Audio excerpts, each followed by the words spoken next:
사랑의 하나님 아버지, 그렇습니다. 그 어떤 것도 당연한 것은 하나도 없습니다. 모든 것이 다 주님의 은혜입니다. 특별히 옥인교회를 통해서 주신 하나님의 그 은혜에 감사를 드립니다. 그 은혜 안에서 더욱 강하여지는 말씀 축제 둘째 날 되게 하여 주시옵소서. 예수님의 이름으로 간절히 기도드리옵나이다. 아멘. 할렐루야. 이곳에 은혜의 강수가 흘러 넘칩니다. 하나님의 은혜의 소낙비가 주룩주룩 내리고 있는 것 같아요. 그냥 앉아만 있어도 이미 은혜에 잠겨 눈물이 흐릅니다. 조금 전 영상에 보셨다시피 우리는 이미 이 팬데믹, 코로나가 안겨준 팬데믹이라는 시간을 보냈습니다. 감사하게도 지금은 엔데믹, 그 종착점을 향해 가고 있는데 상황이 어떻게 될지 알 수가 없습니다. 예측할 수 없는 세계의 경제 침체, 그리고 얼마 전에 있었던 대지진과 같은 환경 재앙, 이러한 일들이 또다시 반복되지나 않을까 하는 그러한 불안감이 우리 안에 있습니다. 이러할 때에 주님이 주신 은혜 안에 강하여지는 우리 사랑하는 옥인교회 성도님들 되시기를 주님의 이름으로 축원합니다. 특별히 저는 이 시간 교회를 통해 주시는 은혜에 대해서 함께 생각해 보고자 합니다. 여러분, 교회란 무엇입니까? 교회에 대한 여러 정의를 내릴 수 있겠지만 특별히 그 교회는 위대한 신앙 고백 위에 세워진 주님의 교회입니다. 그래서 베드로의 신앙 고백을 우리가 먼저 살펴볼 필요가 있는데요. 예수님께서 예루살렘으로 올라가시기 전에 가이사랴 빌립보라는 이방 지역에서 가까운 곳에 이르렀을 때 제자들에게 물어봤습니다. 사람들이 나를 누구라 하느냐? 그래서 제자들이 대답을 하죠. 더러는 세례 요한, 더러는 엘리야, 예레미야 또는 선지자 중에 한 분이라 하더이다. 그런데 예수님께서는 제자들이 과연 예수님을 누구라 하는지 궁금했던 것 같아요. 그래서 너희는 나를 누구라 하느냐 이렇게 물어보았습니다. 그때 우리가 너무나 잘 알고 있는 위대한 신앙 고백이 이 베드로의 입술 가운데 터져 나옵니다. 우리 한번 주님이 누구신지 우리도 함께 고백해 볼까요? 시작. 주는 그리스도시요 살아계신 하나님의 아들이시나. 아멘. 예. 주는 그리스도시요 살아계신 하나님의 아들입니다. 참 위대한 신앙 고백이죠. 그래서 베드로가 이번에도 우쭐대지 않게 하려고 예수님께서 이를 너에게 알게 하신 이는 혈육이 아니라 하늘에 계신 하나님 아버지다라고 그렇게 말씀해 주셨습니다. 저는 이 시간 교회가 주는 은혜에 대해서 네 가지로 함께 생각해 보려고 합니다. 첫 번째는요, 반석위에 세워진 교회가 주는 은혜가 있습니다. 여러분, 옥인교회는 어디에 세워졌죠? 반석 위에 세워졌습니다. 우리 수인교회도 반석 위에 세워졌어요. 저는 낙산이라는 곳에서 왔는데요. 낙산 중턱에 수인교회가 위치해 있어요. 한 15년 전에 건축을 할 때 얼마나 그 기초공사하기가 어려웠는지 이 돌멩이, 반석이라고 하죠. 그 단단한 바위 덩어리를 막 뚫으면서 기초를 세우려니까 굉장히 교회가 그 당시 많은 시간을 기다리면서 노심초사했던 기억이 납니다. 왜냐하면 이 낙산은요, 물론 낙타산, 동망봉과 낙산이란 두 개의 봉우리 때문에 낙타산이라고도 하는데 그것은 또 바위로 유명합니다. 그래서 이 근처에 일제시대에는 조선총독부가 이 경복궁에 있었잖아요. 그 경복궁에 있는 조선총독부가 석조 건물인데 그 건물을 짓기 위해서 이 낙산에 있는 바위를 채굴했어요.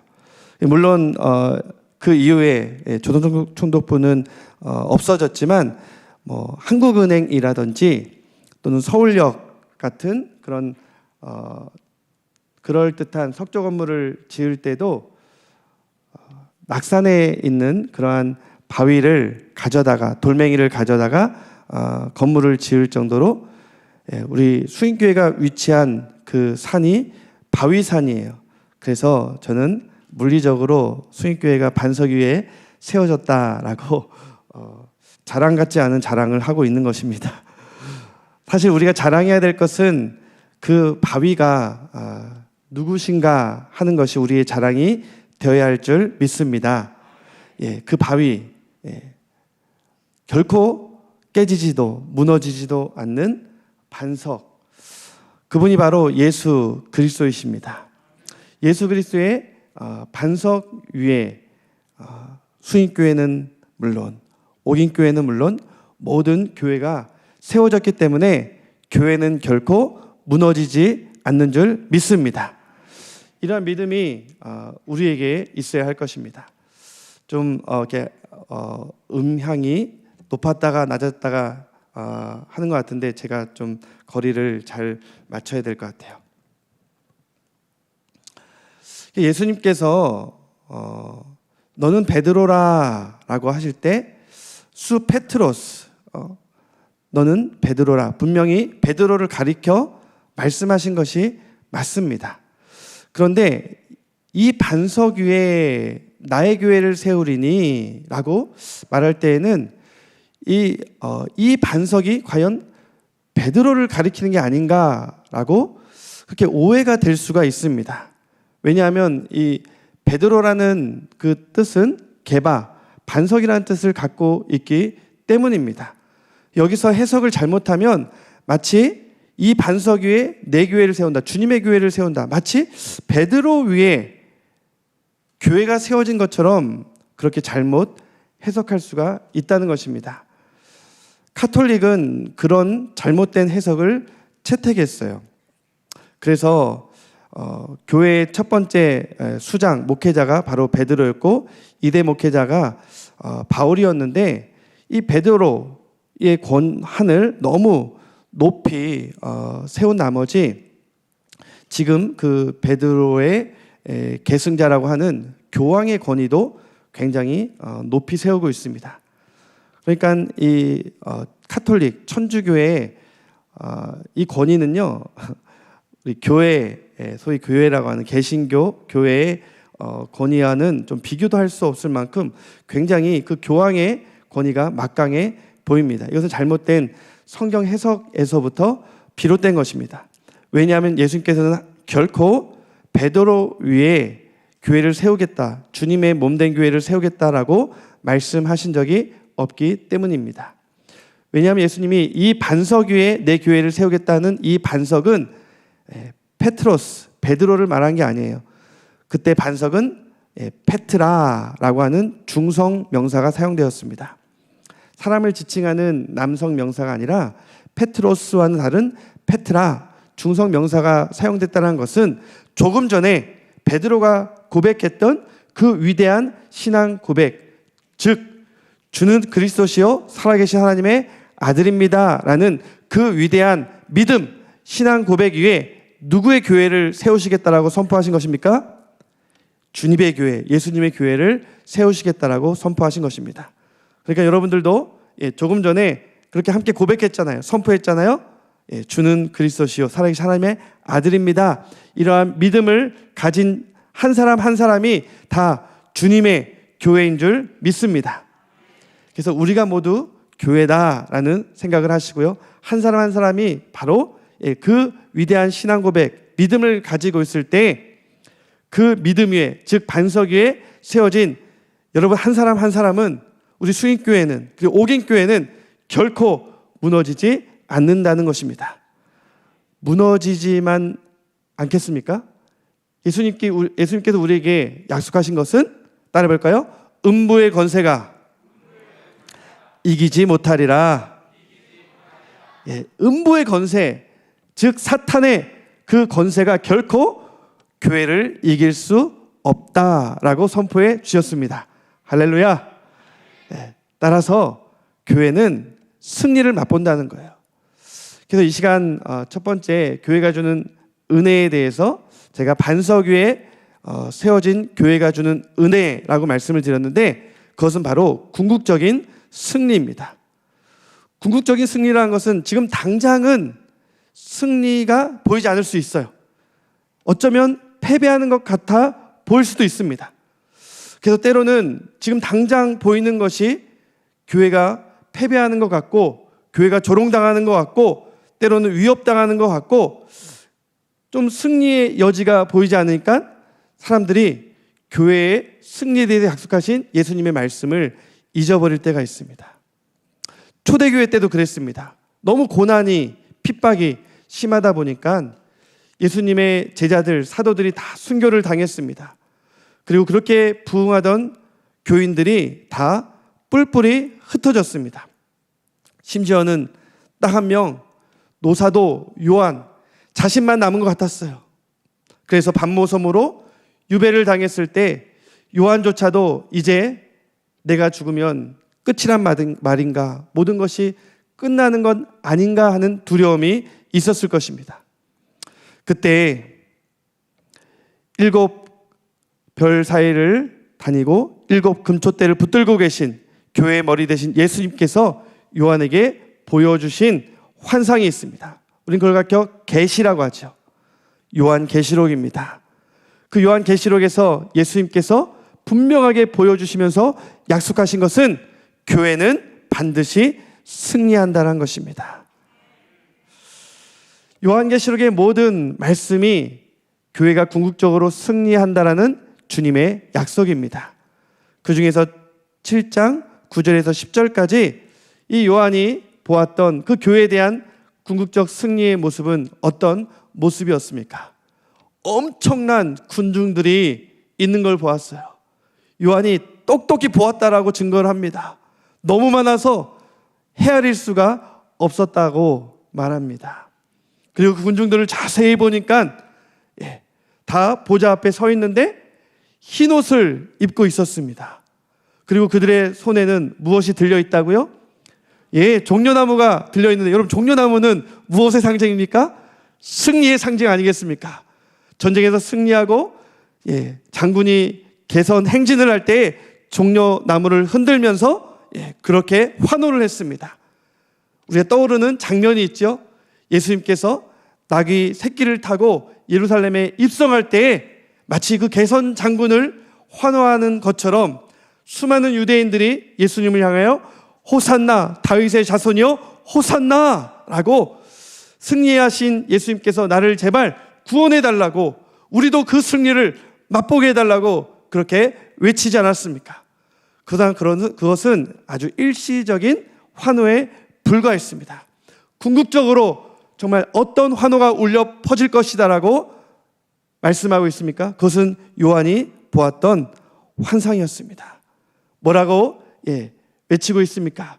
정말 흰옷을 입고 손에 종려나무 가지를 든 그 사람들은 바로 교회였습니다. 모든 나라와 민족과 언어를 초월하여서 그들이 흰옷을 입었다는 것은 핍박 중에서도 그리스도의 그 보혈을 힘입어 끝까지 인내하고 결국 승리한 자들이었습니다.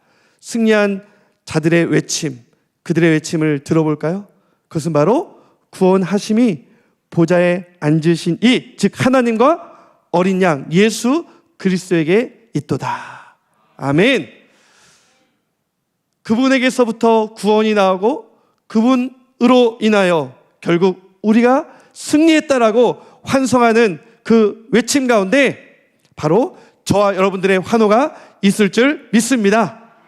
궁극적으로 교회는 승리합니다. 그렇기 때문에 코로나 기간 가운데 많이 위축됐잖아요.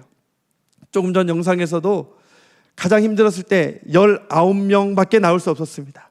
20명이 나오면요, 그때 우리 지방자치 행정기관에서도 나오고 방역당국에서도 나오고 심지어 경찰도 동원되고, 그래서 벌금을 물어야 되는, 신고를 당하는 그러한 상상도 못할 일들이 우리의 현실이었어요. 그런데 그러한 상황 속에서 여러분, 때로는 교회가 위축되기도 했습니다. 마치 어떤 코로나 감염의 온상인 양 그러한 오해를 받기도 했어요. 물론 몇몇 교회가 잘못한 점도 있었지만 그런 것들이 계속 부각이 되니까 나도 모르게 마치 동굴 속으로 함께 숨어 들어가야 되는 거 아닌가라는 생각에서 제대로 현장이 열렸는데도 나오지 못할 때가 있었습니다. 그러나 우리 사랑하는 옥인교회 성도님들은 이렇게 말씀 축제를 또 준비하기 위해서 또 새벽에 함께 기도하고 또 이렇게 저녁에 많이 피곤할 텐데 이 현장 속으로 나와 하나님의 은혜를 만끽하는 그러한 놀라운 광경이 지금 펼쳐지고 있습니다. 여러분들은 결코 교인이라는 이 정체성, 소속감으로 인해서 위축되지 않기를 주님의 이름으로 축원합니다. 옥인교회는 한 번도 그러한 마음 가진 적 없으시죠? 그러나 정말 안타깝게도 코로나를 지나면서 많은 성도님들이 그러한 부끄러움 또 위축됨을 경험하고 여전히 본인이 교인이라는 것을, 그리스도인이라는 것을 내세우지 좀 못하고 있고 또 그것을 자신 있게 말하지 못하고 있는 그러한 현실을 보게 됩니다. 이럴 때 우리가 기억해야 될 것은 반석 위에 세워진 교회를 통해서 주시는 은혜, 그것이 뭐라고요? 따라볼까요? 궁극적 승리. 지금 당장은 아니지만 우리는 반드시 승리한다라는 그 약속을 붙잡으시기를 주님의 이름으로 축원합니다. 두 번째로 교회를 통해서 주시는 은혜는 무엇일까요? 그것은 바로 하늘문을 여는 열쇠인 교회를 통해서 주는 은혜입니다. 교회가 하늘문을 여는 열쇠라는 것입니다. 오늘 19절 말씀에도 내가 너에게 천국 열쇠를 주겠다라고 말을 합니다.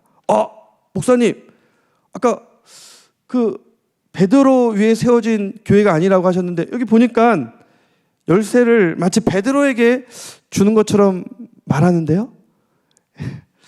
그렇게 보일 수가 있어요. 마치 이 베드로에게 천국 열쇠를 주는 것처럼 보입니다. 그래서 마치 베드로가 기도해 주면 땅에서 매는 걸 하늘에서도 매고 땅에서 또 무엇이든지 풀면 하늘에서도 풀리는 것처럼 정말 이 베드로를 계승하는 교황의 권위가 정말 막강한 거 아닌가, 이런 생각이 더 뒷받침되는 구절 같아요. 그러나 여러분, 이 한 구절, 때로는 단락에서 해결되지 않는 그런 부분은요, 좀 더 확장할 필요가 있습니다. 어디까지 확장을 하냐면요, 이 교회가 이 16장, 마태복음 16장에 에클레시아 처음으로 등장을 하는데 그 중요한 교회라는 단어가 어디까지 연결되냐면 마태복음 18장까지 연결이 됩니다. 그래서 예수님께서는 이 교회가 얼마나 소중하냐면 교회의 한 영혼도 소홀히 여기지 않고 한 영혼 한 영혼이 예수님께는 너무 중요하다라는 말씀을 18장에서 하십니다. 그래서 70양 비유를 말씀하실 때도 99마리의 양을 그대로 두고라도 한 마리의 양을 찾는 목자의 심정에 대해서 말씀을 하세요. 그리고 어린아이에 대해서 말씀을 하시는데 조금 전에 아멘이라고 가장 크게 외쳤던 사람이 어른일까요? 어린아이일까요? 저는 듣는 거에 굉장히 민감합니다. 어린아이가 굉장히 아멘 하는 소리가 저에게 너무 큰 힘이 되었어요. 그래서 어린아이들이 예수님께 오는 것을 제자들이 막으려고 할 때 그 어린아이가 오는 것을 금하지 말라라고 말씀하면서 천국이 누구의 것이라고요? 이 어린아이와 같은 마음을 갖지 아니하면 너희가 천국을 갈 수 없다. 천국은 이 어린아이와 어린아이의 것이다라고까지 말씀을 하십니다. 심지어는 소자 한 사람, 이 어린아이 소자 한 사람이라도 실족해 하면 연자 맷돌, 얼마나 큰지 아세요? 연자 맷돌은 그냥 사람이 돌리는 맷돌이 아니에요. 가축이 돌리는 맷돌이 연자 맷돌입니다. 그것을 목에 들리우고 바다에 빠지면 살아나겠어요? 그러한 저주를 할 만큼 예수님께서는 그 소자 한 사람을 소중히 여겨야 된다라고 말씀하십니다. 성도 한 사람 한 사람, 한 영혼 한 영혼이 이 교회에서 얼마나 중요한지를 말씀하고 있는 것입니다. 특별히 사회적 약자에 당하는 우리 장애인들을 돌보고 섬기는 옥인교회는 그러한 의미에서 진정한 교회입니다. 예수님께서는 그런 교회에 대한 말씀을 하기 위해서 또 에클레시아라는 중요한 말씀을 꺼내세요.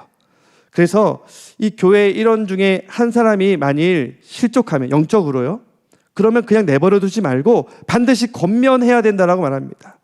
한 사람으로 안 되면 두세 사람이라도 권면하고, 그래도 그 사람이 돌이키지 아니하면 그때는 교회가 권면하라고 말합니다. 그때 에클레시아라는 말이 나오죠.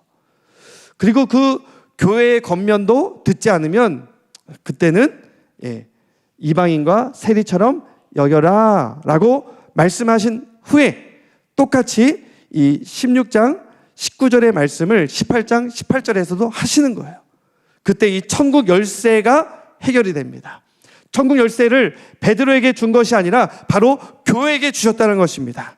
그러면서 하신 말씀이 똑같은 말씀이에요. 무엇이든지 땅에서 매면 하늘에서도 매일 것이고 무엇이든지 땅에서 풀면 하늘에서도 풀리리라. 아멘. 누가요? 교회가요. 교회가 예수의 이름으로 합심으로 기도하면, 그런데 그 교회의 정의를 예수님께서는 몇 사람이라고 말할까요? 두 사람이라고 말합니다. 결코 베드로 한 사람이 아니에요. 두 사람이라 말해요. 너희 두 사람이 합심으로 기도하면 하늘에 계신 아버지께서 기도하는 그 두 사람으로 인하여 이루어 주시리라. 아멘. 두세 사람이 내 이름으로 모인 곳에 나도 그들 중에 있느니라. 할렐루야. 여러분, 2023년도 이제 코로나도 끝났고 우리 전도의 임원들이나 또 우리 목자들, 우리 소그룹 리더들, 우리 장로님들 뭔가 으쌰으쌰 이제 목사님 말씀에 순종함으로 하려고 하는데 잘 모이지가 않아요. 그런데 몇 명 모이면 충분한 거예요? 두 사람 모이면 충분한 겁니다. 포기하지 마십시오. 두 사람이 모여서 예수의 이름으로 합심으로 기도하면 충분합니다. 그걸로 충만합니다. 그렇기 때문에 이렇게 많이 모인 이 자리는 하나님의 은혜가 흘러 넘칠 수밖에 없습니다. 아멘. 제가 예전에 이곳에 온 적이 있어요. 저 많이 좀 익숙하지 않습니까? 제가 금요기도회 때 그때 한번 이 18장 18절 그리고 20절까지의 말씀을 가지고 온 적이 있는데, 오늘은 16장 18장이 아니라 16장 18절에서 20절까지의 말씀을 들고 이 자리에 섰습니다. 그때도 아주 금요기도회 때 합심으로 뜨겁게 기도하는 우리 옥인교회 성도를 보면서, 이 강화문에서 열심히 이렇게 데모하는 저들이 나라를 지키는 것이 아니라 이렇게 합심으로 뜨겁게 나라와 민족을 위해서 기도하는 우리 옥인교회 성도님들이 나라를 지키고 계십니다. 그때 그렇게 선포를 했는데요, 맞아요. 정말 60년 넘는 시간 동안 저희 교회가 아니기 때문에 제가 창립일을 몰라서 죄송합니다. 몇 년 됐죠? 고개가 숙여지네요. 70 몇 년 이렇게 말씀하신 것 같은데, 정말 강복 이후에 이 나라의 흥망성쇠를 이 옥인교회가 함께 하셨네요. 기도를 통해서.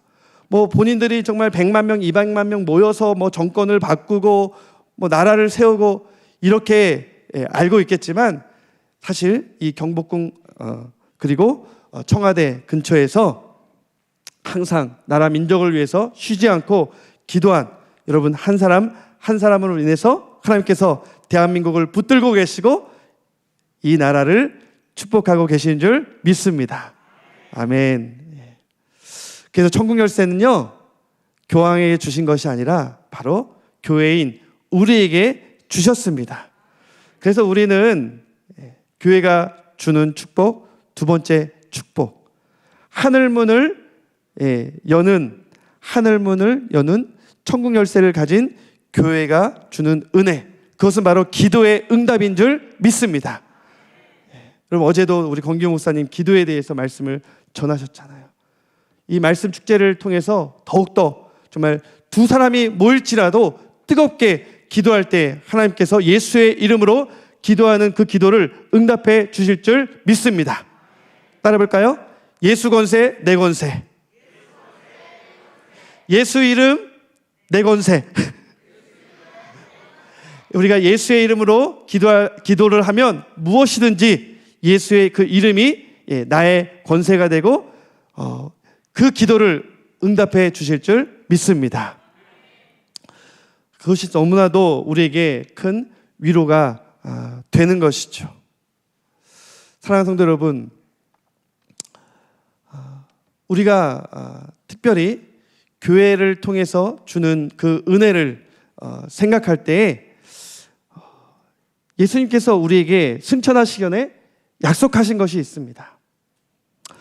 예수의 이름으로 기도하면 어떠한 응답이 이루어진다고 말씀하셨습니까? 이 마가복음 16장에 보면요, 새 방언을 말하고 그리고 무슨 독을 마실지라도 해를 입지 아니하고 전갈을 밟고 뱀을 집어 올리고, 그렇다고 문자 그대로 너무 막 시도해 보려고 하지는 마세요. 그런데 이것은 따라해도 됩니다. 뭐냐면요, 예수의 이름으로 병든 자에게 손을 얹은즉 나으리라. 할렐루야. 머리에 이렇게 손을 얹는 건 목사님들이 하겠지만, 여러분들이 함께 또 손을 얹고 손을 대고, 또는 정말 마음이 병든 자, 몸이 아픈 자를 향하여 예수의 이름으로 기도하는 그러한 은혜가 있기를 원합니다. 예수의 이름으로 기도하면 역사가 일어나기 때문에 은혜를 우리가 받지 않을래야 받지 않을 수가 없습니다. 치유의 은혜가 임하게 될 것입니다. 이 말씀 축제가 바로 그러한 시간이 아니겠습니까? 세 번째로 교회를 통해서 주는 그 은혜는요, 바로 나눔과 섬김의 선교적 교회가 주는 은혜가 있습니다. 첫 번째 은혜는 궁극적 승리였고, 두 번째 은혜는 기도의 응답이었다면, 나눔과 섬김의 선교적 교회가 주는 은혜는 무엇일까요? 여러분, 저는 교회의 아들입니다. 교회를 너무 사랑해요. 목회자 자녀입니다. 그래서 아버지가 군목회를 하시고 40대 중반에 전역하시고 개척을 하셨어요. 좀 늦게 개척을 했기 때문에 제가 어렸을 때 구인 아저씨들과 정말 몇백 명씩 있는 그 교회에서 함께 예배드리다가 어느 날 하루아침에 우리 가족밖에 없는 거예요. 건물은 새로 졌다고 왔는데 굉장히 교회당도 자그마하고 사람도 없는 그 변두리에다가 세운 그 교회에서 예배를 드리는데 너무 슬픈 겁니다. 아빠 언제 아저씨들 와? 이러면서 그렇게 예배를 개척교회에서 계속 드리면서, 참 교회는 사람이 많고 적음이 중요한 것이 아니라 정말로 하나님께서 두세 사람이 모인 곳에 함께하기 때문에 교회 자체가 너무도 소중하다는 것을 저는 그렇게 경험하면서 자라났습니다. 일단 예배당은 작지만 그래도 가족밖에 없으니까 얼마나 허전하겠습니까? 그래서 초등학교 때도 늘 전도하고 중고등부 때도 늘 전도하고, 그래서 예배당을 채우는 데에 그것이 바로 저의 사명인 것처럼 그렇게 성장을 했어요. 너무 바빠서 사춘기도 못 겪은 것 같습니다. 그렇게 시간이 지나면서 교회가 주는 은혜가 있었고, 하나님께서 주시는 비전이 있었어요. 그래서 고등학교 3학년 때 하나님 앞에 기도하다가 저에게 하나님의 마음을 알게 하신 거예요. 특별히 영혼을 향한 마음, 유대인들을 향한 마음, 그 이스라엘을 하나님께서 얼마나 사랑하시는지 고등학교 3학년 때 하필 저하고 상관없는 그 나라에 대한 마음을 저에게 주셔서 제가 굉장히 처음엔 당황했습니다. 그런 하나님 앞에 철저히 나의 모든 죄를 회개하고 제가 인격적으로 주님을 만나고 학교 뒷산에서 홀로 그렇게 기도하다가 주님을 만나서, 그때 학교도 완공되지 않았는데 제가 이스라엘에서 박사학위를 받은 교수님들이 3분이나 있다라는 이유로 일기생으로 이제 포항에 있는 기독교 학교에 입학을 했습니다.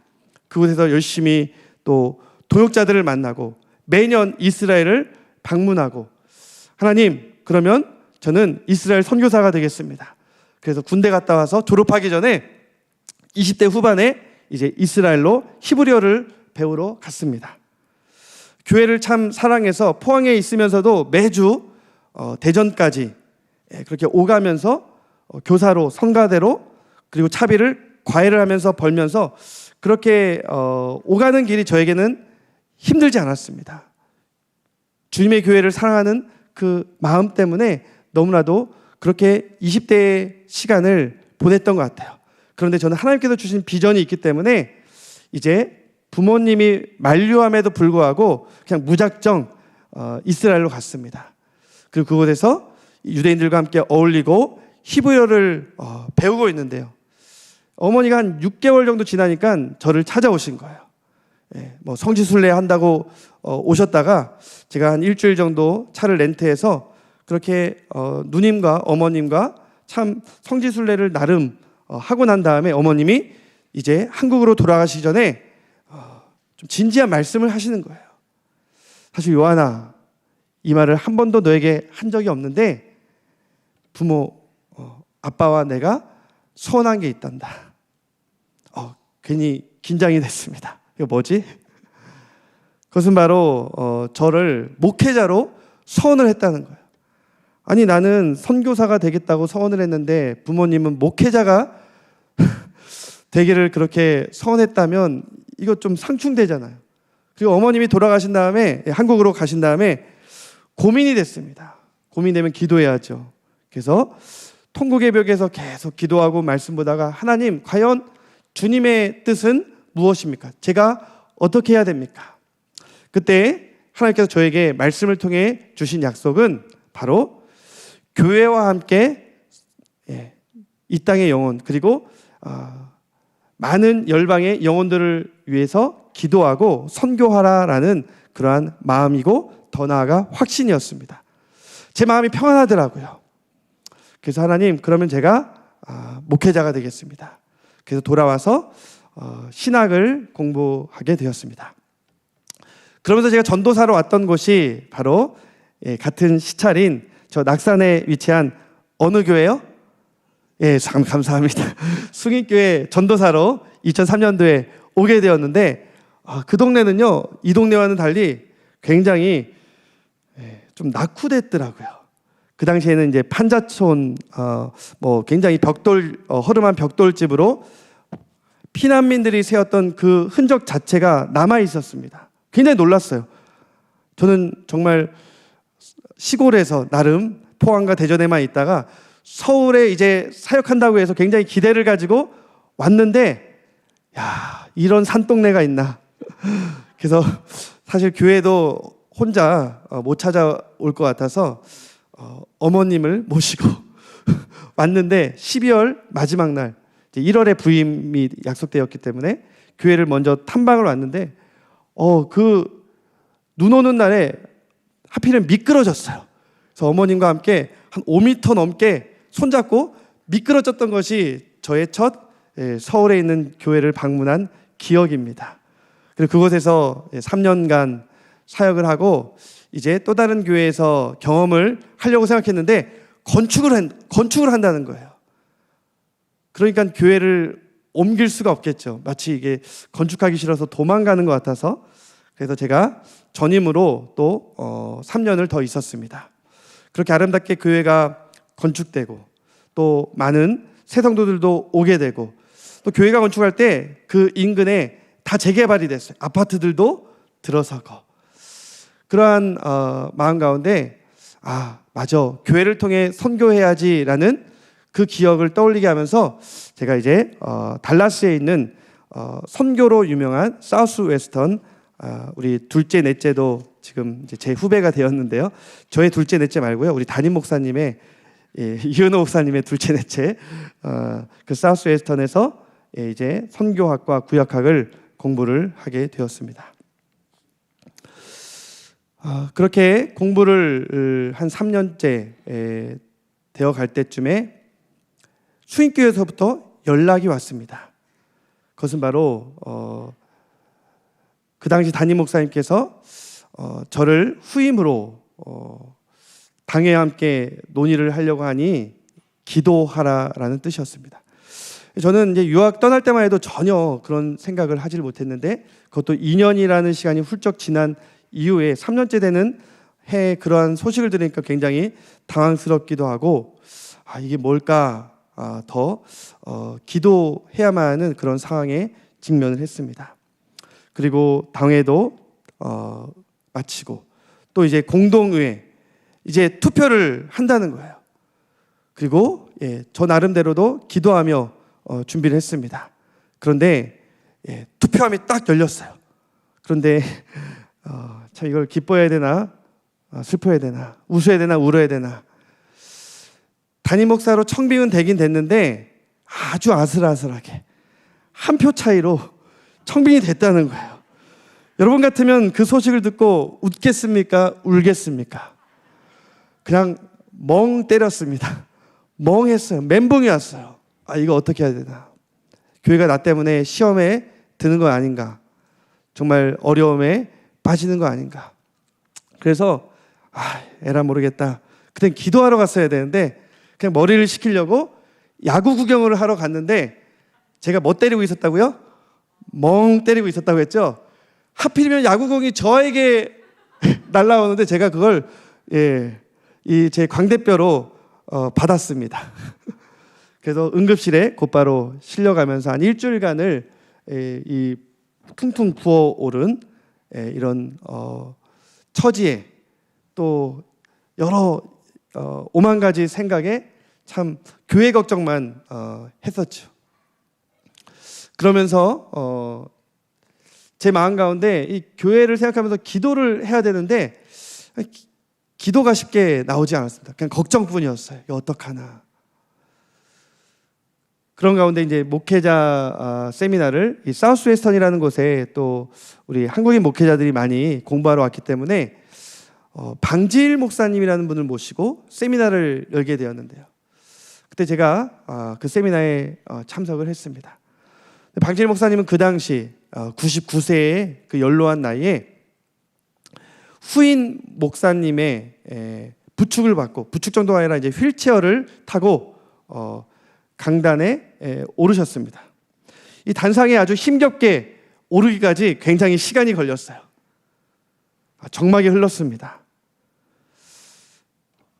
방지일 목사님을 모시고 왔던 그 휠체어를 끄는 분은 처음에 저는 그냥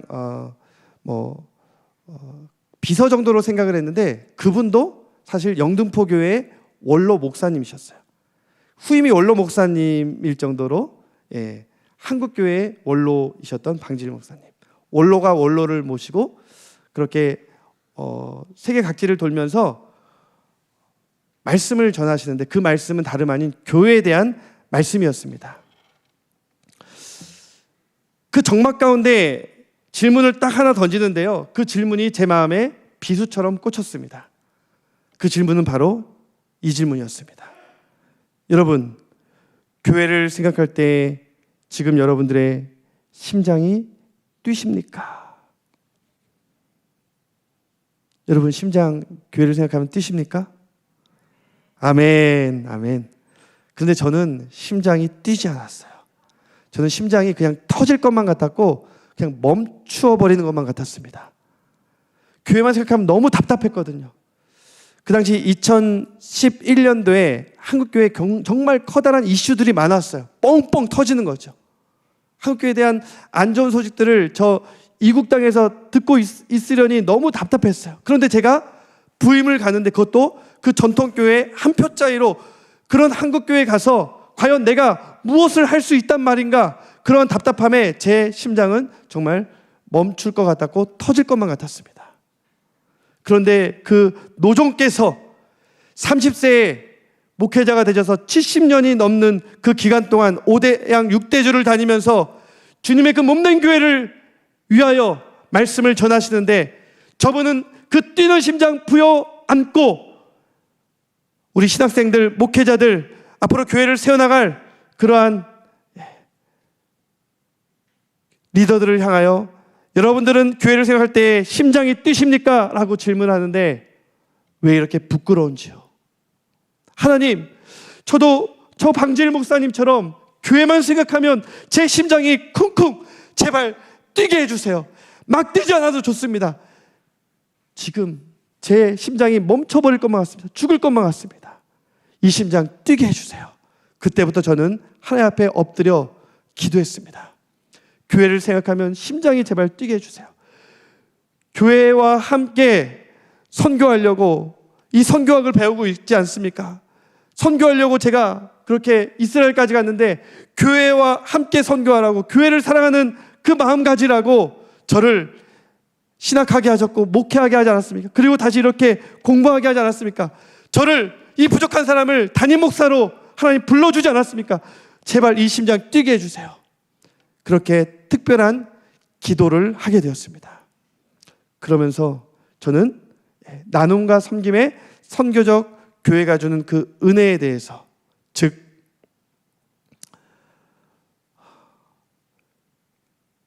본질이 주는 그 은혜, 본질로 돌아갈 때 얼마나 큰 힘이 생기고 은혜가 임하는지에 대해서 깨닫게 되었습니다. 본질을 회복하는 것이 가장 중요하다. 어떤 지교의 부흥이 일어나는 것, 큰 교회를 건축하는 것, 담임 목사의 어떤 카리스마적인 리더십, 그런 것들로 인해서 한국교회에 많은 성도들이 모여들었지만 한순간에 그 당시에는 한국교회가 사회적 지탄을 받고 있을 때였습니다. 수백 개의 그 엄청난 크기의 중형교회들이 이단으로 넘어가고 부도가 나면서 넘어가는 그러한 소식을 제가 9시 KBS 뉴스에서 들으면서 충격을 받았거든요.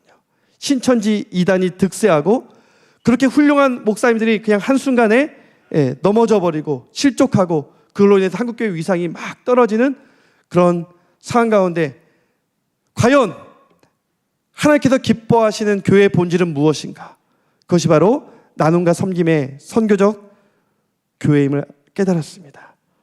그래서 나눔과 섬김의 선교적 교회가 주는 은혜, 그것은 바로 본질의 회복이다라는 결론을 내렸습니다. 하나님, 두려워하지 않겠습니다. 본질을 붙잡고 나가겠습니다. 기도할 때 하나님께서 그러한 은혜를 주셨고 본질을 붙잡기로 했습니다. 본질은 무엇입니까? 본질은 예배 아니겠습니까? 본질은 말씀 아니겠어요? 그래서 제가 이제 수인교회 2012년 말에 왔는데 제일 앞에서 이제 4년 만에 돌아와 그래도 담임 목사로 청빙받고 예배를 드리는데 왜 이렇게 분위기가 싸하지? 여러분 좀 상상이 가실 겁니다. 이 리더십의 교체로 인해서 성도들이 기대하고 환영하고 그런 분위기 속에서 제가 부임한 것이 아니라 굉장히 싸늘한 그런 분위기 속에서 부임을 했어요.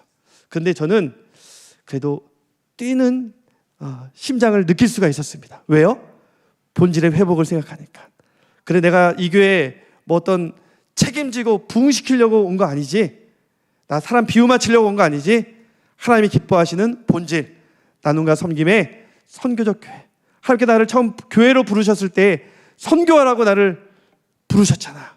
그거 붙잡고 하나님만 바라보면서 목회하자.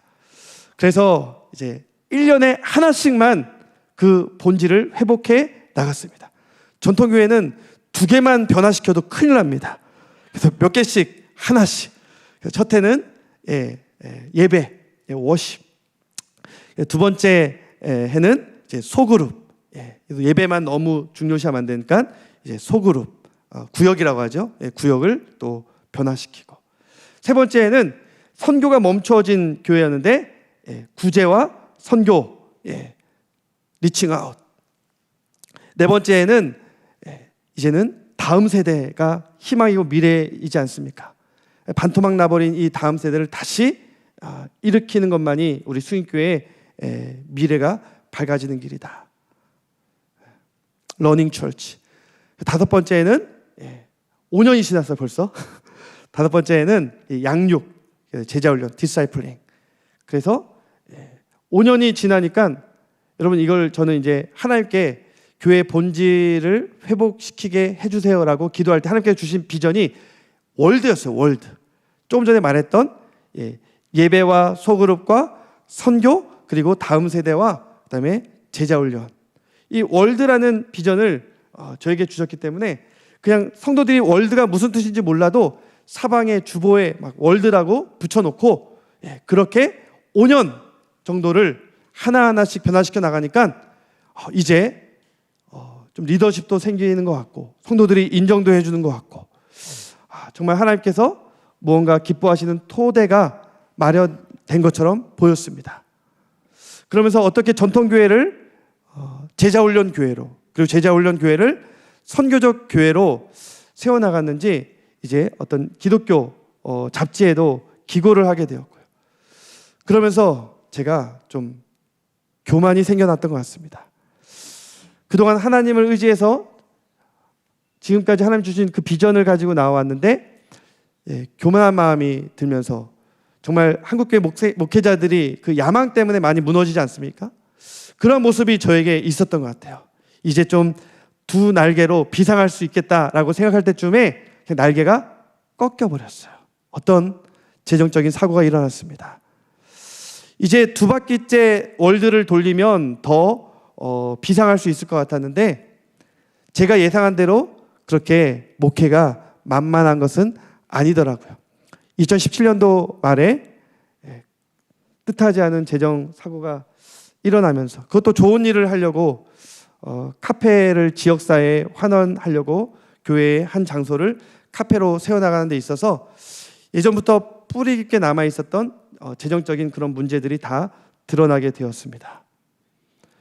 그리고 처음에는 쉬쉬하는 분위기로 우리 몇몇 장로님들이 그걸 그냥 숨기고자 그렇게 조언도 했지만 그것만큼 아닌 것 같아요. 또 제가 여러 목사님들에게 조언을 구할 때 이건 반드시 모든 당회와 논의를 해야 되고 재직회와 공동회에 알려야 된다고 해서 한 두세 달의 기간을 두고 시간이 되었을 때 연말에 그렇게 모든 당회원들과 재직회 그리고 공동회에 알렸습니다. 근데 알리면서 수습을 하려고 할수록 이게 생각만큼 수습되지가 않았어요. 잘 해결되지가 않았습니다. 오히려 눈덩이처럼 일은 더 크게 불어났고요. 제가 수습 불가 항복할 정도로 그러면서 제 마음 가운데 하나님 너무 두렵습니다. 이러다 정말 큰일 나는 거 아닙니까? 교회는 웅성대기 시작했고 저는 그냥 무엇든지 이제 할 수 있을 것 같았을 때 이제 손을 놓게 되었습니다. 오히려 하나님 저 성도들 얼굴 보기 싫어요. 너무 무서워요. 저 가기 싫어요. 만나기 싫어요. 그 모임 가기 싫어요. 그러면서 2017년 연말을 그렇게 보냈습니다. 그런 고백 때문일까요? 여러분 하나님은 우리의 신음까지도 들으시는 분이십니다. 우리가 말 한마디라도 쉽게 내뱉어서는 안 될 것 같습니다. 정말로 성도들이 보이지 않게 되었습니다. 저 뒤에서 정말 졸고 늦게 오는 분들 다 보였는데 안 보이는 거예요. 무슨 일이지? 그러면서 안과에 가기 시작했는데 처음에 갔던 안과 병원에서 정말로 중대한 망막 질환이니까 빨리 서울대 병원에 가보라는 것입니다. 믿기지가 않아서 그 하루에 3군데의 안과 병원을 갔는데 다 똑같은 소견을 주었습니다. 이것은 이 작은 병원에서 어떻게 할 수 있는 게 아니라고 큰 병원에 가서 정밀 검사를 받아보라는 것이었습니다. 그리고 저는 그 다음 날부터 3달 동안 한국에 내놓으라는 모든 망막의 권위자들을 다 찾아다니면서 너무나도 큰 충격에 휩싸였습니다. 교회 때문에도 충격에 휩싸였지만 그러한 뜻하지 않은 그 질환이 저에게 찾아왔다는 것을 제가 인정할 수가 없었습니다. 3개월이라는 시간이 지나면서 감사하게도 교회의 재정 문제는 오히려 자연스럽게 해결되고 교회의 어떤 재정은 제도화되고 투명화되고 감사와 치리와 건증을 통해서 어느 정도 그 문제는 해결되는 것 같았지만 저의 문제는 더 커지기만 했습니다. 그러면서 장로님들이 눈치를 챘는지 목사님 너무나도 좀 마음이 힘드신 것 같은데 한 6주 정도만 안식월을 좀 다녀오세요. 저도 좀 마음을 편히 먹으면 이게 스트레스성 때문인가라는 생각에서 좀 다시 회복될 줄 알았는데 사실 그렇지가 않았습니다. 안식월에서 돌아오고 난 다음에 장로님들이 묻는 거예요. 목사님 이제 괜찮으시죠? 성도들도 제가 이제 건강에 좀 어떤 문제로 안식월을 갔다 오니까 목사님 건강하시죠? 그렇게 물으면 당연히 건강합니다라고 대답을 해야겠죠. 그렇게 시간이 지나가는데요. 사실 저는 많은 병원을 다니면서 참 받아들일 수 없는 그러한 진단 속에서 한 젊은 의사와 다투었던 생각이 납니다.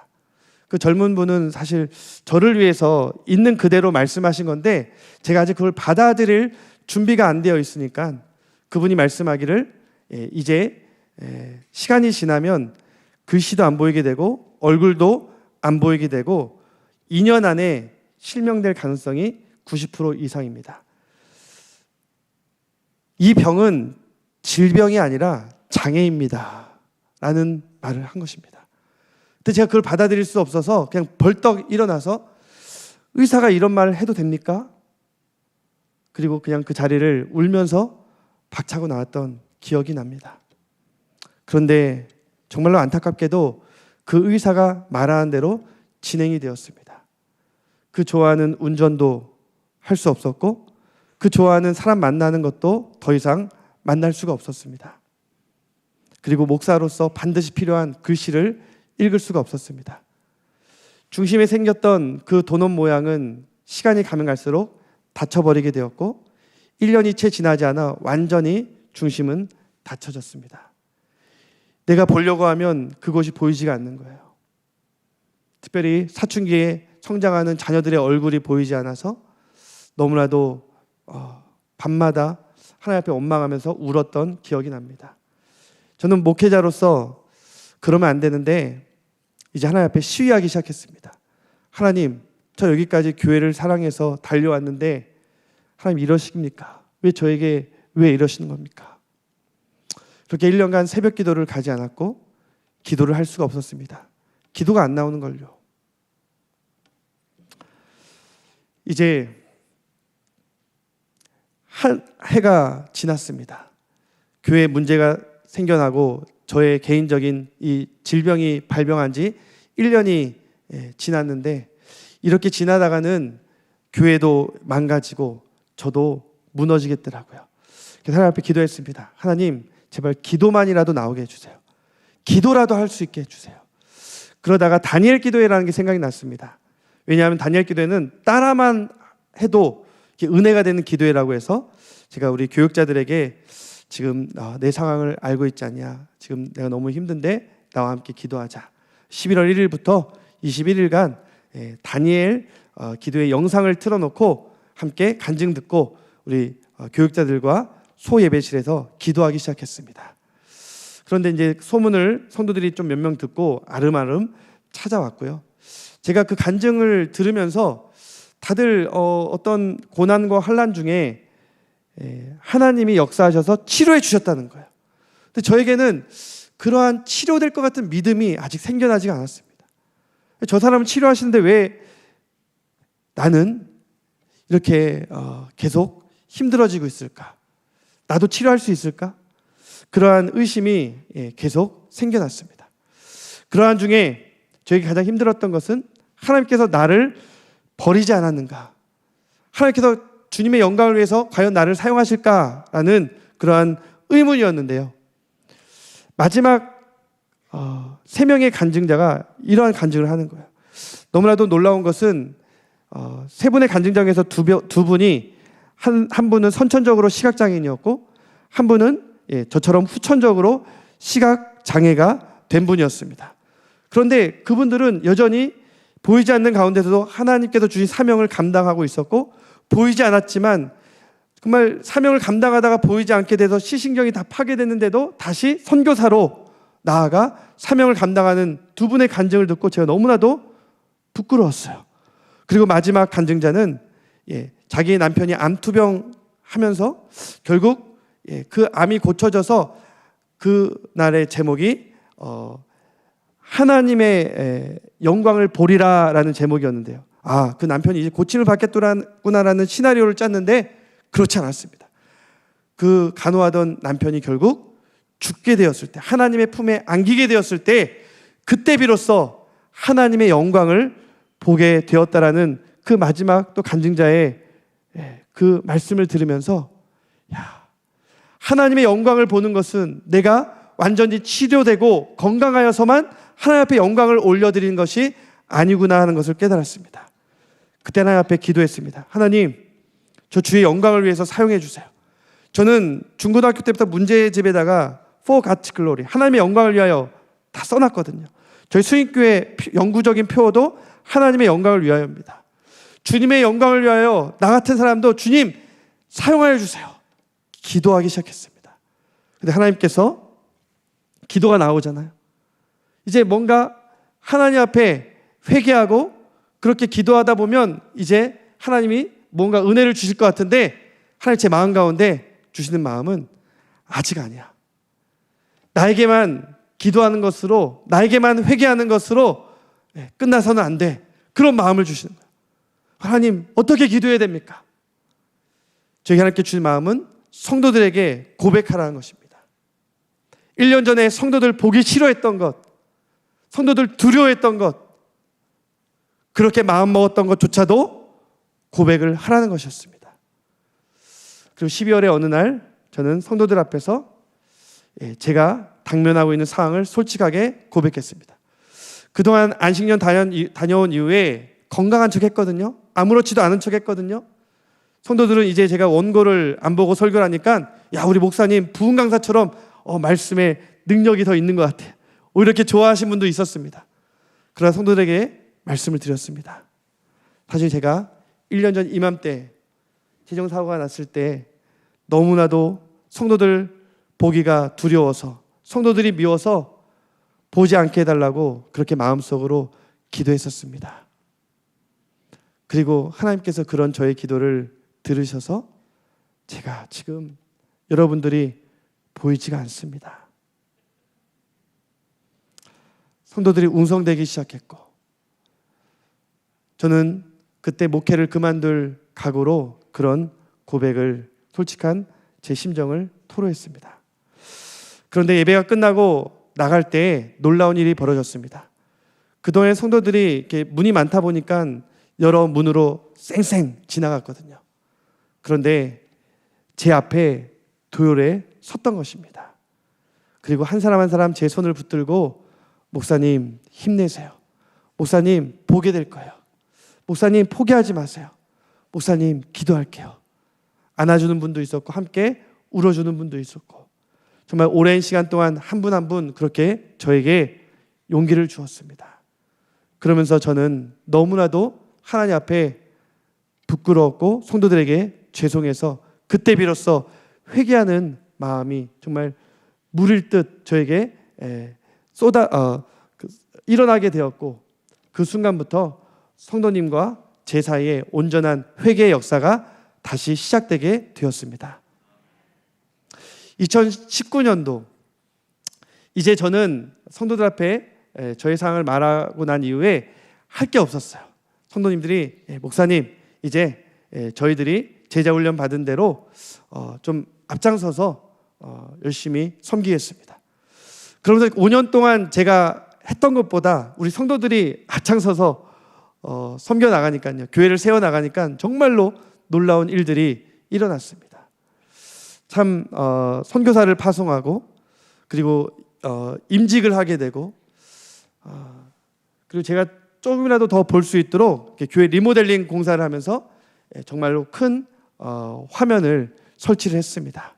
그리고 음향, 듣는 것에도 민감한 걸 알고 음향까지도 다 교체하면서 그렇게 1년이라는 시간이 너무나도 행복하게 흘러갔습니다.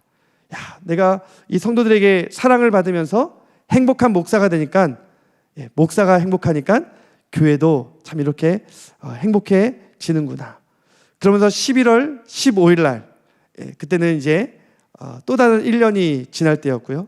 그때는 두 번째 다니엘 기도회 했던 때였는데 성도들이 그때는 제가 첫 번째 다니엘 기도를 하면서 은혜를 받고 변화된 걸 알고 나서 두 번째 다니엘 기도할 때는 성도들이 평일에도 21일 동안 함께 많은 성도들이 모여서 기도를 했습니다. 그리고 11월 15일 날 성도들에게 감사에 대한 설교를 하면서 2019년도에는 이렇게 하나님께서 참 많은 감사의 일들을 행하셨습니다. 제 마음을 감사하기로 확증했더니 기적이 일어났습니다. 한번 따라해볼까요? 감사는 기적을 가져온다. 그래서 우리 1년간 우리 수인교회가 함께 경험한 그 기적들에 대해서 나누니까 성도들이 정말로 감사하는 마음으로 축제 같은 그런 예배를 드리게 되었습니다. 그리고 그 다음 날에 연락이 온 거예요. 다니엘 기도회 간사님이라고 저의 상황을 알고 저의 간증을 좀 보내달라는 것이었습니다. 그래서 제가 이제 어제 하루 전에 성도들에게 했던 그 원고 그대로를 그냥 보내주었습니다.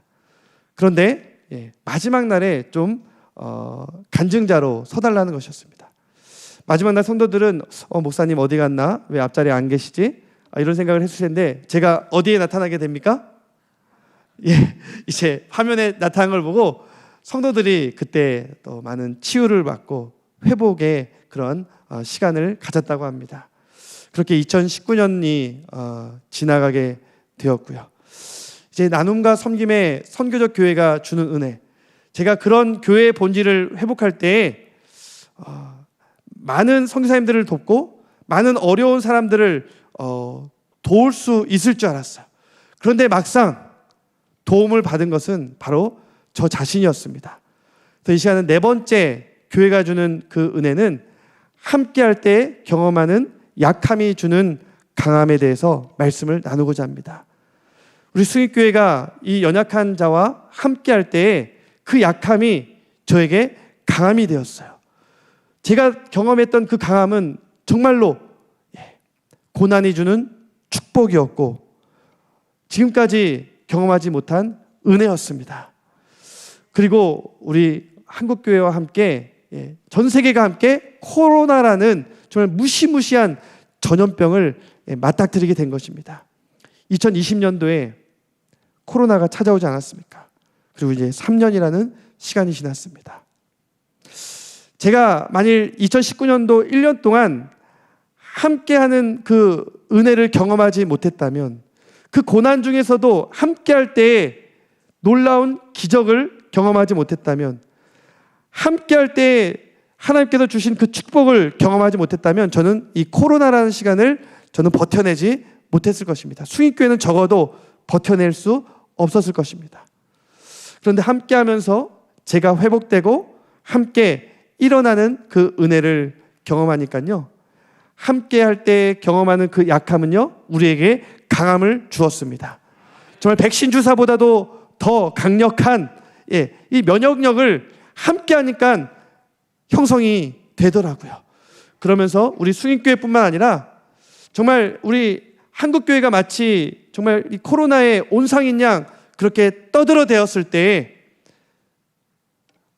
수인교회는 물론 옥인교회 같은 많은 건강한 교회, 나눔과 섬김을 통해 생명을 주고자 하는 교회들이 연대하게 되었고 또는 지교회로 그렇게 지역의 사회적 약자들과 소상공인들과 더불어 함께하는 함께할 때 경험하는 그 약함이 주는 강함을 경험하게 된 줄 믿습니다. 수인교회도 그동안 이제 세계 선교 쪽으로만 좀 중점을 두었다면 이제 지역 사회에서 무언가 이바지할 수 있을 것인가에 대해 함께 고민하면서 소상공인들, 사회적 약자들, 장애인들 이런 분들과 함께 코로나를 이렇게 버텼죠. 터널을 지나갔죠. 그런 가정 가운데 저는 우리 이은호 목사님을 잊을 수가 없습니다. 제가 이제 장애 판정을 받게 되고 참 받아들이기 힘들었지만 이제 현실을 받아들이면서 제가 이제 점자를 배워야 될 때가 있었어요. 이제 의사분도 저에게 점자를 배우라고 권면을 했고요. 그 사실을 우리 목사님께서 아시고 저를 잠깐 오라고 하시더니 저를 데리고 이 맹학교를 데리고 가시는 겁니다. 그래서 교장 선생님을 만났습니다. 교장 선생님이 또 감사하게도 권사님이셔서 이런저런 얘기를 나눈 가운데 목사님, 이렇게 중도 시각 장애인들은 저희 이 맹학교가 아니라 저 용산에 있는 학교에서 도움을 줄 수 있을 것입니다. 곧바로 교장 선생님과 함께 이은호 목사님과 용산에 있는 그 맹학교에 갔습니다.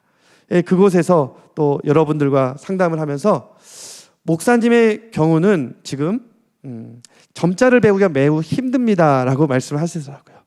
촉각도 많이 잃어버렸고 그리고 조금 주변 시력이 아직 남아 있기 때문에 점자를 지금 목회자로서 배우기보다는 본인들이 이렇게 여러 가지 기기를 추천을 해 주었습니다. 이런 의학 기구들을 장만을 하는 것이 좋을 것 같습니다. 실제적으로 그런 기구들을 당회의 도움을 받아서 설치를 하면서 정말로 큰 도움을 받았고요. 그때 이은호 목사님께서는 목사님, 지금 많이 힘들겠지만 저는 확신합니다. 하나님께서 목사님을 사용하실 겁니다. 그냥 사용하실 거라고 안 하시고요. 크게 사용하실 겁니다. 이런 말씀을 하시는데 사실 위로는 됐지만 너무 고마웠지만 별로 이렇게 동감은 가지 않았어요. 그런데요, 다니엘 기도 그 간증이 많은 목회자들에게 참 힘이 되었나 봐요. 저 같은 시각장애인이 그렇게 목회를 성도들 사랑을 받으면서 이렇게 버텨내고 있는 것이 우리 목회자들한테, 특별히 이 시골교회, 농어촌교회, 개척교회, 작은 교회, 상가교회 목회자들에게 굉장히 힘이 되고 그러한 문의를 많이 받아서인지 이 다니엘 기도에서 이 카메라를 들고 저에게 찾아왔습니다. 이 코로나 기간에 한국교회가 너무 어려움을 당하고 있는데 특별히 목사님이 많이 생각이 났습니다. 이제 눈도 어두워지고 있는데 어떻게 이 코로나 기간에 목회하고 있는지 궁금해서 찾아왔습니다. 다큐를 좀 만들고 싶습니다. 그때 제가 생각났던 목사님이 우리 담임 목사님이셨어요. 그래서 우리 담임 목사님도 인터뷰하면서 한국교회가 함께할 때에 이 어려움을 이겨낼 수 있음을 이 다큐란 메시지를 통해서 던졌습니다. 왜냐하면 제가 함께할 때 경험하는 약함이 주는 그 강함, 그 은혜를 경험했기 때문입니다. 여러분, 함께할 때 경험하는 약함이 주는 강함, 그것은 과연 어떤 은혜일까요? 그것은 바로 고난의 축복입니다. 고난 중에서도 함께하면요, 기적도 경험하고 하나님의 놀라운 축복을 경험한다는 것입니다. 전 처음에는 그것을 동감하지 못했습니다. 그렇게 말해주는 분이 너무 고마웠지만 제가 그걸 경험하지 않았기 때문에 동감할 수가 없었어요. 그러나 지금 5년이라는 시간이 지나지 않았습니까? 제가 2021년도가 되니까요, 자꾸만 일어나려고 하면 대유행, 팬데믹, 그러니까 일어날 수가 없겠더라고요. 이제 앞도 거의 보이지 않고 혼자 걸어갈 수도 없고 참 내가 뭘 할 수 있을까, 이런 패배감에 물들어 있었습니다. 그런데 그때 한 시찰 목사님이, 목사님, 우리 지금 이 팬데믹에 19명밖에 모일 수 없는 이런 상황에서 우리 함께 걸읍시다. 걷자고요? 저 걷는 거 싫은데요. 그냥 나만 따라오세요. 그래서 목요일날 새벽기도 끝나고 목사님 교회 앞으로 가 있을 테니까 그렇게 하세요. 목사님이 정말 기다리고 있었고 목사님을 따라 걷기 시작했습니다. 그래서 따라오라고 해서 따라갔더니 저 낙산에서 청계천 따라 어디까지 왔을까요? 시청까지, 광화문까지, 그리고 이렇게 뺑 돌아서 다시 숭인동까지 가는데, 아니 처음부터 광화문까지 간다고 말할 것이지 따라만 오라고 해서 따라갔더니 이렇게 멀리 갈 수가 있습니까? 제가 광화문 가자고 하면 목사님 올 겁니까? 그렇게 묻는 거예요. 그래서 제가 막상 따라만 오라고 해서 갔는데 또 다시 그 먼 길을 갔다가 오고 나니까 걸을만 하네? 이런 생각이 들었어요. 목사님, 다음 주도 걸읍시다. 이 양 걷는 거 우리 시찰 목사님 한 분 한 분씩 만나죠. 그러면서 어제 오셨던 우리 원남교회가 저희 수인교회에서 제일 가깝거든요. 낙산교회, 원남교회, 혜성교회, 승동교회, 그리고 어디까지 왔겠어요? 옥인교회. 예. 지금 한 6주가 지났어요. 그 다음 주에는 어디 가겠어요? 저 삼성동에 복음의 숲교회까지도 갔습니다. 그리고 옥인교회 왔더니 이은호 목사님은 눈치도 없이 인왕산을 가자고 그러더라고요. 제가 저 험난한 인왕산도 걸었지 않겠습니까? 함께 하니까 할만하더라고요. 그리고 6월이 마지막이 되어서 제가 이제 안식년을 가게 되었고, 성도들에게 사실 그 다큐를 보여주지 못했는데요. 너무 이렇게 다큐 보고 너무 성도들이 심려할까봐 좀 마음 아파할까봐 보여주지 못하다가 제가 성도들에게 그 다큐를 공유하고 저는 이제 미국으로 떠났습니다. 그러면서 미국의 이제 텍사스 달라스에 가서 어떤 미국의 의학으로는 치료할 수 있지 않을까, 그렇게 좀 큰 병원도 갔었는데요. 그 다큐가 계속 연결이 되면서 집회가 이어졌습니다. 그러면서 병원이 이어지는 거예요. 그래서 저는 이제 한 달 정도 텍사스에 있다가 한국에 오려고 했는데 저 하버드 대학 병원까지 예약을 하게 되었습니다. 동부로 갔죠.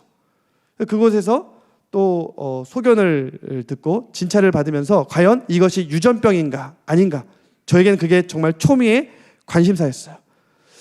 이 유전자의 디스코드를 알면 제가 치료될 수도 있습니다. 유전자 치료를 통해서. 그런데 그러면 저의 유전병은 자녀들에게 물려지기 때문에 저는 제가 치료받지 못해도 좋으니 제발 유전병은 아니게 해주세요. 그런 기도가 사실 마음 깊숙이는 있었거든요. 막상 그 결과가 유전병은 아닙니다라고 나왔을 때 저는 정말 하나님 앞에 감사를 드렸습니다. 물론 치료의 방법은 이제 알 수가 없었어요.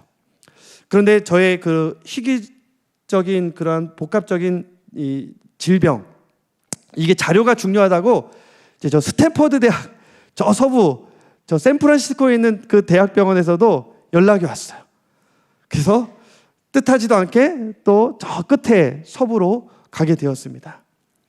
그리고 그곳에서도 이제 진단을 받을 때 기대를 하지 않았습니다. 어떤 치료에 대한 기대를 하지 않았는데 놀랍게도 그 병원에서 저에게 이런 말을 하는 거예요. 미국에는 당신처럼 이 주변 세포만 조금 살아있어서 조금 시력이 남아있는 환자들이 많이 있다는 거예요. 그래서 그들을 위해서 하버드 대학과 스탠퍼드 대학이 삼성과 함께 제휴해서 만든 특수 안경이 있다는 거예요. 눈이 번쩍 뜨였습니다. 그런 안경이 있어요? 저 그 안경 갖고 싶습니다. 사고 싶습니다. 취득할 절차, 물론 그 대학에서 추천을 해줘서 마지막 단계까지 갔는데 제가 그걸 취득할 수 없다는 거예요.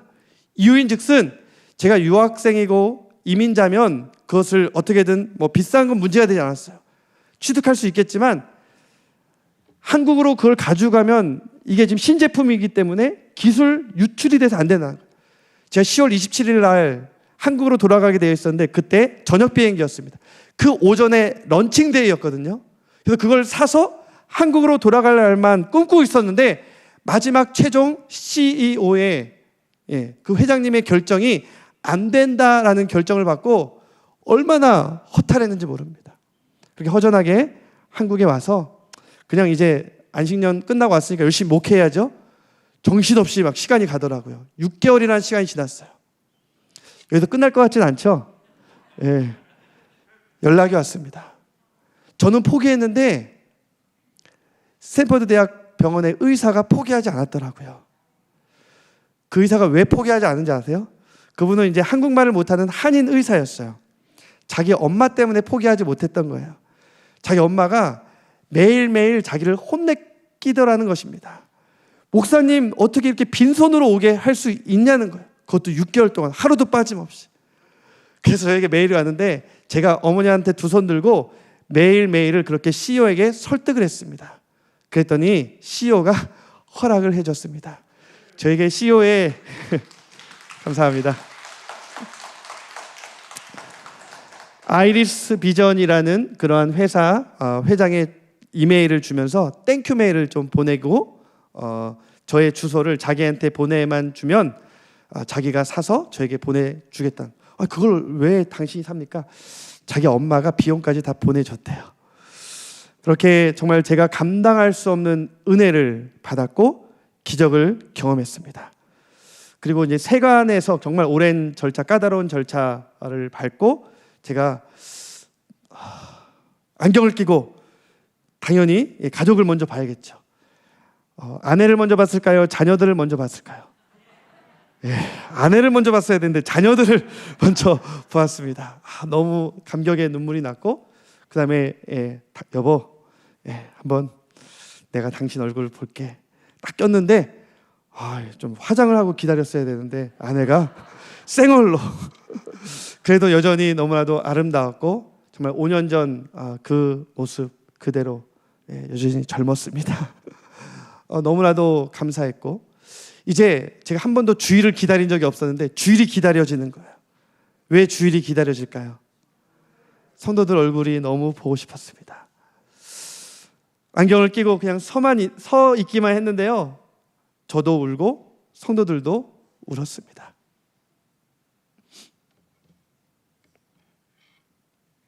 참 부족하고 아무것도 아닌 사람을 기다려주고 기도해 주었던 우리 수인교회 성도님들이 너무 감사한 거예요.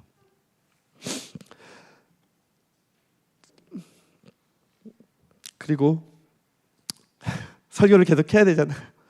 안경을 끼고 설교할 수가 없겠더라고요. 성도들이 시간이 지나면서 설교를 듣는 게 아니라 안경만 보고 있는 것 같아서 그래서 제가 그 후부터는 성도들 갈 때 한 분 한 분 이렇게 인사를 다 하고 나서 한 달에 한 번만 안경을 꼈습니다. 이 안경이 너무 뭉툭하고 이 로보캅처럼 생긴 VR 안경처럼 돼 있어서요.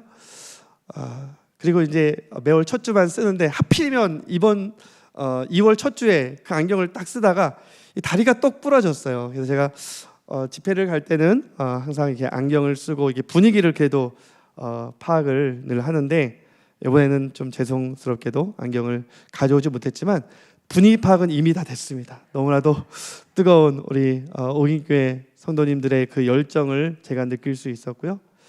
특별히 제가 얼마 전에 또 2017년에 선교사를 부목사님 파송하고 또 정말 제가 가장 아끼는 부목사님을 이번에 선교사 GMS 파송을 할 때 선교 훈련 센터를 가봤어요. 근데 그곳에서 이렇게 농아 선교사님을 만났습니다. 부부였는데요. 그리고 저희 교회를 찾아왔습니다. 알고 봤더니 저희 안수 집사님의 조카였고요. 얘기를 나누는 중에 본인이 옥인교회 출신이라는 거예요. 그러면서 너무나도 반가웠고 참 장애인이었지만 그렇게 캄보디아에서 수화로 또 이렇게 전 세계에 정말 들을 수 없고 말할 수 없는 그러한 농아인들을 위해서 그 영혼들을 사랑하는 마음으로 최초의 그런 농아 선교사가 된 그 분이 바로 이 옥인교회 출신이었단 말에 참 너무나도 이 옥인교회가 종로 시찰 형제교회라는 사실에 너무나도 자랑스러웠고요. 참 저는 여전히 주변 시력이 남아 있기 때문에 이건 하나님의 큰 은혜지만 동시에 전혀 볼 수 없는 그런 시각 장애인들에게는 비할 바 없는 축복이지만 참 죄송한 마음도 있습니다. 감사하기는 우리 옥인교회는 늘 그런 약자 장애인들을 위해서 늘 기도해주고 또 교회 전체가 함께 이렇게 섬겨주는 그런 분위기가 너무나도 아름답게 조성이 되어서 저는 오늘 이렇게 집회를 앞두고도 마음이 너무 포근했고 평안했습니다. 오늘 죄송합니다. 제가 이게 시간을 볼 수가 없다 보니까 시간이 많이 지나간 것 같은데요. 제가 유일하게 이렇게 핸드폰을 갖고 온 이유는 시계를 보기 위해서인데 시계를 괜히 확인을 했네요. 너무 죄송한 마음이 큽니다. 오늘 말씀을 마치면서요. 교회가 주는 은혜 안에서 함께 강하여지는 우리 사랑하는 성도님들 되시기를 바랍니다. 여러분, 혼자만 강해지지 마세요. 은혜 받고 혼자만 강해지지 말고 교회를 통해 주는 은혜 가운데 함께 강해지시기 바랍니다.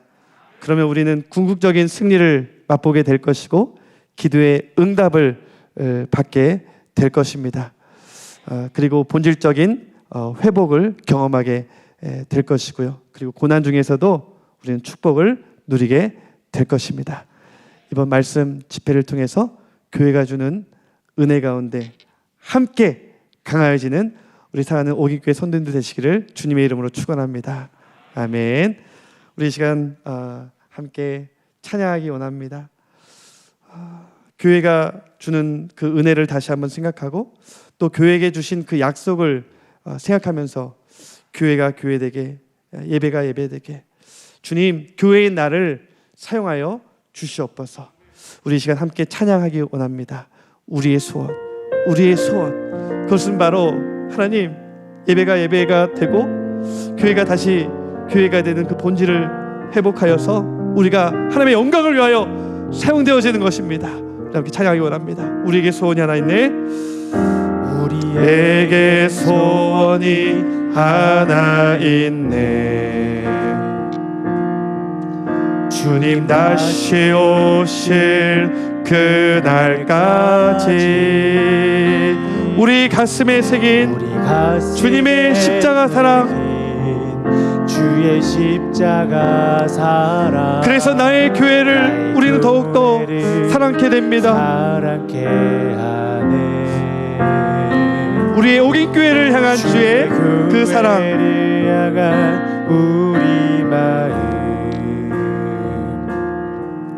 희생과 포기와 가난과 고난, 하물며 죽음조차 우리를 결코 막을 수 없습니다. 우리는 연약할지라도 하나님께서 주의 영광을 위하여 우리를 사용할 것입니다. 교회는 이 땅의 희망,